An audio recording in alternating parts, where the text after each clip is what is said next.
Mister Vijendra, mister Ashok, ನಿಮ್ಗೂ ಹೇಳ್ತಾ ಇದ್ದೀನಿ, ಸುಮ್ಮನೆ ಹೆಜ್ಜೆ ಹಾಕೋದಲ್ಲ, ಇಲ್ಲಿ ನಡೆಯೋದಲ್ಲ. ನಮ್ಮ ಪ್ರಶ್ನೆಗಳಿಗೆ ಉತ್ತರವನ್ನ ಈ ಜನತೆ ಕೊಡಬೇಕು. ಸಿದ್ದರಾಮಯ್ಯನವ್ರನ್ನ ಮುಟ್ಟಕ್ಕೆ ನಿಮ್ ಹಣೆಲೂ ಬರ್ದಿಲ್ಲ, ಇದನ್ನ ನೀವು ತಿಳ್ಕೊಳ್ಳಿ. ಏನ್ ಸಿದ್ದರಾಮಯ್ಯನವ್ರು ಮಾಡಬಾರ್ದು ತಪ್ಪು ಮಾಡ್ಬಿಟ್ಟಿದ್ದಾರೆ ಅಂತ ಅಲ್ಲ ರೀ. ಅರ್ಶನ ಕುಂಕುಮಕ್ಕೆ ಹಣ್ಣ ಒಂದು 3 ಎಕರೆ ಜಮೀನು ಕೊಡ್ತಾರೆ. ಈಗ ನಿಮ್ ಹೆಣ್ಮಕ್ಳಿಗೆ ಯಾರು ನೀವು ನಿಮ್ಮ ಅಣ್ಣ ದುಡ್ಡು ಕೊಡ್ತಾರಪ್ಪ, ನಿಮ್ಮ ಅಪ್ಪ ದುಡ್ಡು ಕೊಡ್ತಾ ಇರ್ತಾರೆ, ಸಿರಿಧಾನ್ಯ ಬರ್ತದೆ, ಯಾರ್ಯಾರು ಗಂಡಿಗೆ ಹೇಳ್ಕೊಂಡಿರೋದು, ಏನೋ ಮನೇಲಿ ಕಾವು ಇಲ್ಲಿ ಅಂದ್ಬಿಟ್ಟು ಒಂದು 10 ರೂಪಾಯಿ ಬಡಿಕೊಂಡಿರ್ತೀವಿ, 100 ರೂಪಾಯಿ ಕೊಡ್ತಾರೆ, 1000 ರೂಪಾಯಿ ಕೊಡ್ತಾರೆ. ಹಂಗೆ 3 ಎಕರೆ ಕೊಟ್ಟವ್ರೆ. ಸರ್ಕಾರದವರು ಯಾರ ಇದನ್ನ ಒತ್ತುವರಿ ಮಾಡ್ತಾರೆ.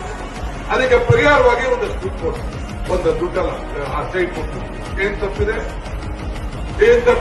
ಏನ್ ಕಳ್ಳತನ ಮಾಡೋರ? ಸರ್ಕಾರಿ ಜಮೀನವರು ರೊಕ್ಕೊಬಿಟ್ಟವ್ರ? ಅವ್ರ ಅಣ್ಣ ಕೊಟ್ಟ ಸರ್ಕಾರದವ್ರು ಸೈಟ್ ತಗೊಂಡ್ರು. ಈಗ ನಿಮ್ಗೆಲ್ಲ ರೋಡ್